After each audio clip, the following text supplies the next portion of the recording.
Une nouvelle campagne médiatique menée par plusieurs médias algériens proches du régime militaire d'Alger tente de relancer la tension entre le Maroc et l'Algérie. Cette offensive vise à accuser Rabat de menacer la sécurité régionale à travers une prétendue coopération militaire renforcée avec Israël. Selon ces médias, le Maroc aurait récemment testé un drone kamikaze israélien de type Spy-X, conçu par la société Bluebird Aerosystems sur son propre territoire. Cette information est présentée comme la preuve d'un partenariat stratégique de plus en plus étroit entre Rabat et Tel Aviv, une alliance perçue à Alger comme une menace directe pour sa sécurité nationale. Les articles diffusés décrivent le Maroc comme un avant-poste d'Israël au Maghreb, remettant en question sa souveraineté et son indépendance stratégique.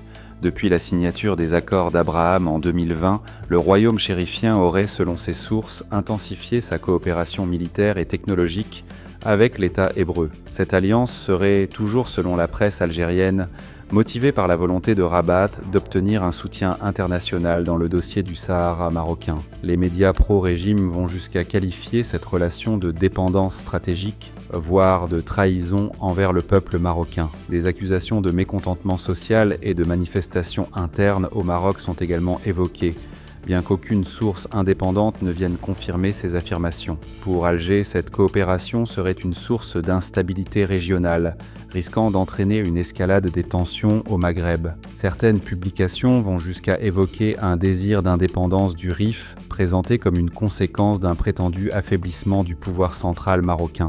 Un discours récurrent dans la propagande algérienne visant à fragiliser l'image du Maroc sur la scène internationale.